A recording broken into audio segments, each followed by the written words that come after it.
Japan এবং ব্রাজিলের মধ্যকার বিশ্বকাপ ফুটবল খেলা দেখাকে কেন্দ্র করে সংগঠিত মারামারিতে নবোদয় হাউজিং ইউনিট বিএনপির সাধারণ সম্পাদক আবুল বাশার বাদশা ছুরিকাঘাত হয়ে নিহত হন। উক্ত হত্যা মামলার অন্যতম অভিযুক্ত মনোর হোসেন লেদু ওরফে লেদু হাসান। উক্ত হত্যা মামলায় গ্রেপ্তারকৃতদের 164 ধারার জবানবন্দিতে জানা যায়, লেদু হাসানই বাদশাকে হত্যার জন্য মূল হত্যাকারী পারভেজকে অস্ত্র সরবরাহ করেছিল।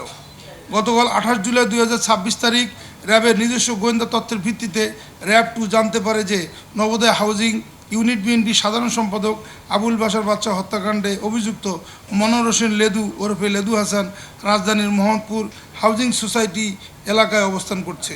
প্রাপ্ত তথ্যের ভিত্তিতে র্যাব 2-এর একটি আভিযানিক দল উক্ত এলাকায় বিশেষ অভিযান পরিচালনা করে এবং মনোর হোসেন লেদুকে গ্রেপ্তার করে।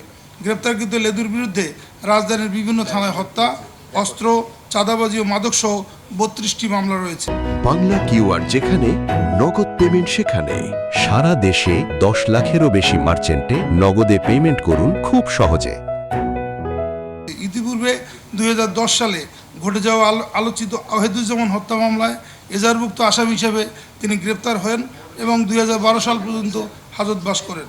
এছাড়াও 2021 সালে একটি বিদেশি পিস্তল, ম্যাগজিন ও গুলিসহ তাকে গ্রেপ্তার করে র্যাব 4।